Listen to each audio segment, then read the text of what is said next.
Hello everyone. Today we are going to discuss about the ANOVA test. We also call it as a analysis of variance or F test. Till now we have discussed about the Z test, T test and chi-square test. If you have two data sets or two samples, this is your sample A and this is your sample B, and you know the mean. You have the mean of this particular sample, you also have the mean of this particular sample, and if you want to verify that both samples belong to this data set, XYZ data set, and you also know the mean of this data set, it means this is your population. So in this case, if you want to verify that both samples belong to this data set or not, you can either use Z test or T test. Depends on the sample size. If the sample size is greater than or equal to 30, you can use the Z test, and if the sample size is less than 30, you can use the T test. So if we have three samples and we also know the mean, so in this case, how you will verify that all the three samples belong to this data set? So in this case, what you will do, you will apply that Z test or T test between these two samples. Again you will apply it again second T test between these two samples, and again you will apply a T test between these two samples. So in this way you will apply 3 T test. If there are the 5 samples, in that case your T test will increase. So in this way you have to perform many T tests. As the samples increase, your number of the T tests will also increase. In this way you have to apply many T tests. In our first T test, if we have 5% type 1 error or type 2 error, in our first test we get 5% type 1 error. So if we perform 3 T tests, in this way our number of errors will also increase. So as the samples increase, if we apply the T test, our type 1 or type 2 error will also be increased. So to solve this particular problem, we can use the ANOVA test. In ANOVA test, we can verify the variance between the samples or within the samples also. We can also verify what is the variance between these particular samples, and what is the variance within the samples. There are the 1, 2, 3, 4, there are the 100 data set in these samples. So we can also verify what is the variance within the data set. So in this way we can verify the variance between the data set and within the data set. So it's better to understand this complete process by using the one example. So how we can apply the ANOVA test in any real world type of the problem. So we want to test that 4 manufacturing unit. We have 4 manufacturing unit and we want to verify that those 4 manufacturing units are performing equally or not. We have 4 manufacturing unit A, B, C, D, and we want to verify that all the manufacturing unit are performing equally or not. And we have a significance level alpha is equal to 0.5. And the data is, this data set is a normally distributed data set. And we have sample data which show that how many cars are manufactured each day in each manufacturing unit. So there are the 4 manufacturing unit, and each manufacturing unit, let's say 1, 2, 3, 4, 5, 6, 7, 8, 9, 10. Each manufacturing unit has 10 machines, and each machine is creating each day. This is creating 8 cars per day, this is creating 9 cars per day, this machine is creating 10 cars per day. So this way we have data for all 4 manufacturing units. So let's go to our problems.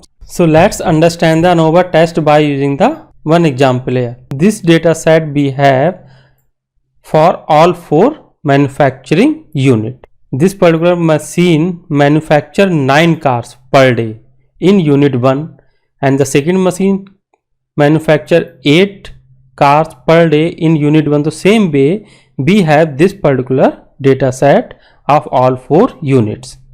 So how we can calculate the ANOVA test? So let's discuss that first. F test equal to mean of between divided by mean of within, between the data set and within the data set. This is your F test formula. So now how we can calculate the mean of between? And mean of between formula is sum of square between divided by k minus 1, where k is a total number of samples.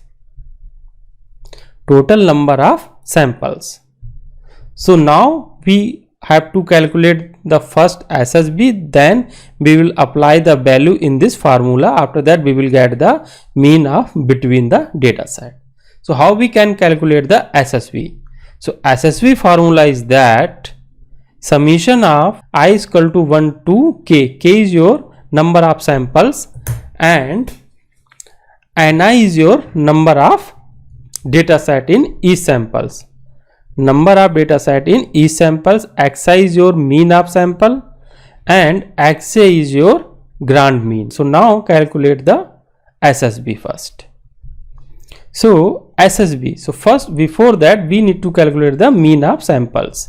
So mean of samples, how we can calculate? We need to calculate the mean of all these 4 values. So how we can calculate? Add all these value and divide it by how many total data set we have? Total 8. So addition we are getting 53 divided by 8, we will get this particular value. Same way we can calculate all 4 values here.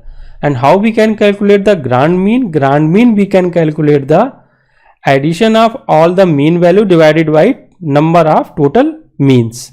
There are 4 means, 1, 2, 3, 4. Add these 4 values divided by 4, we will get 6.4065. So this way we can calculate the Xg and Xi. Now we have to apply these values in this particular formula SSB. So SSB is your this. SSB is your V14. V14 is your, it means number of data set, Ni. So Ni multiply by Xi. Xi means samples. Samples mean is 6.62, this value. It means B12. B12 minus Xj, it means grand. Grand mean is this your B13. B13. B12 minus B13 whole square plus I is equal to 1 to k, it means second sample. C14, it means second sample 8. Then again C12, this mean minus this grand mean. So this way we can apply this value 4 times because we have the 4 samples. So if we calculate these particular value by using this particular formula, we will get the sum of square between. So sum of square between we are getting 1.09375. So we have sum of square between. Now come to our formula. What is the formula? Formula we have SSB divided by k minus 1. So now apply this SSB. SSB we have 1.09375 divided by k. K is your 4. 4 minus 1 is equal to 3. If we divide this value with 3, we will get this 0.36458. So mean of between the data sets we are getting 0.36458. Now come back to our F test formula. F test formula is M mean between divided by mean within. So now we have to calculate the mean within.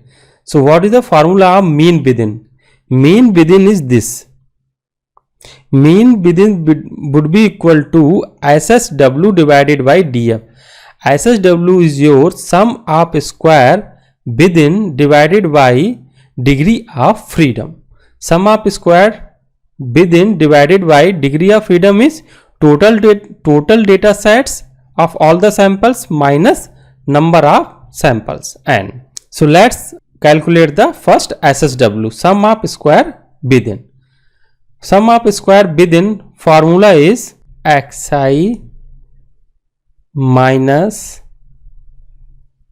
x bar whole square. Xi means sample data set value and this is the sample mean whole square. So now we have to calculate the SSW.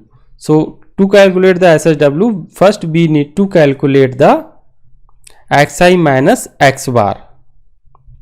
So k is your number of data sets.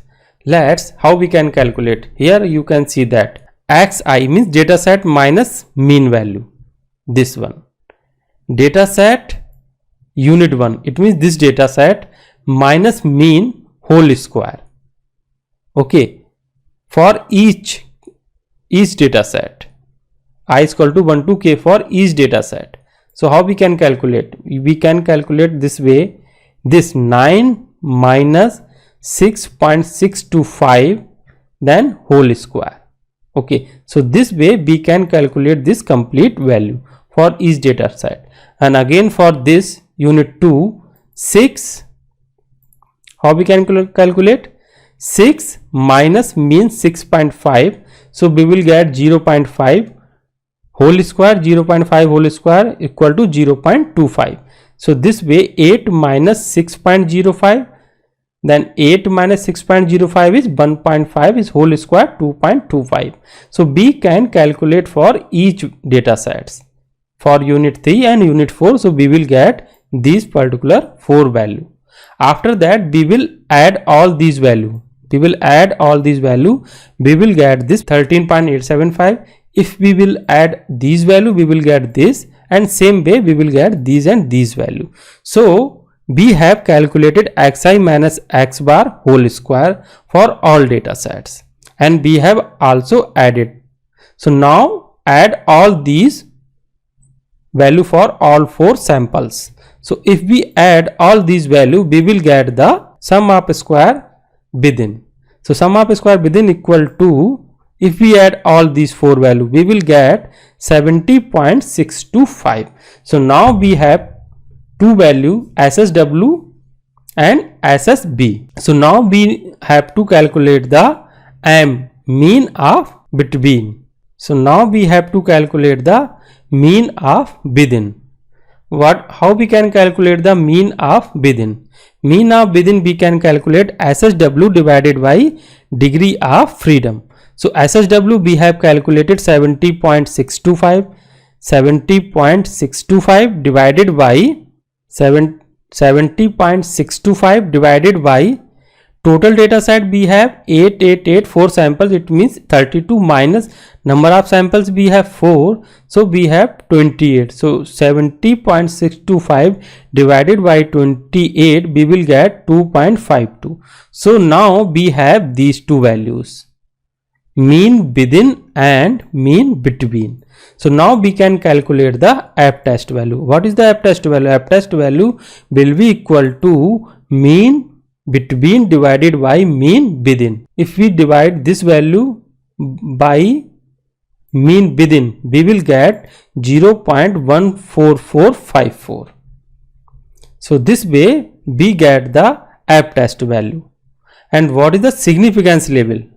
Significance level in our test example, is giving 5%. It means 0.05. So now we have to calculate the F value corresponding to this significance level. So for that we will use the F table. So now let's calculate how we can calculate the F value corresponding to this critical level or significance level. So here you can see that F value is giving for all the significance level. This have x-axis and y-axis. in the x-axis, this is your the degree of freedom of samples. Degree of freedom of samples is df of degree of freedom of sample, df equal to number of samples we have, total 4.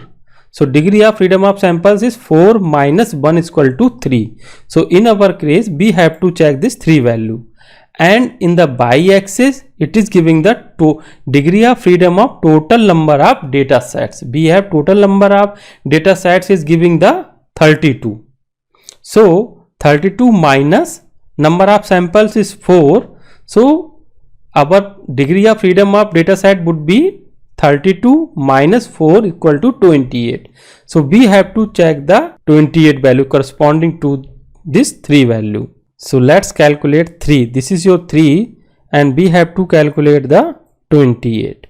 So we are getting 2.95. So f value by using the f table corresponding to the significance level, we are getting 2.95. So if we plot this, if we plot this is your 0, our significance level f test value 2.95. So this is your f critical or significance level is coming 2.95. it means this is your critical region, and f test value we are getting 0.14454. it means this. So this test value is not coming under the critical region, it means it is coming under the acceptance region. So we will accept the null hypothesis. So we can say that all the 4 manufacturing units are performing equally. So this way we can use the ANOVA test in the real world problems. That's it all for today. If you have any query or any suggestion, please mention in the comment section. I hope you will like my video. Thank you very much for watching my video. Have a nice day.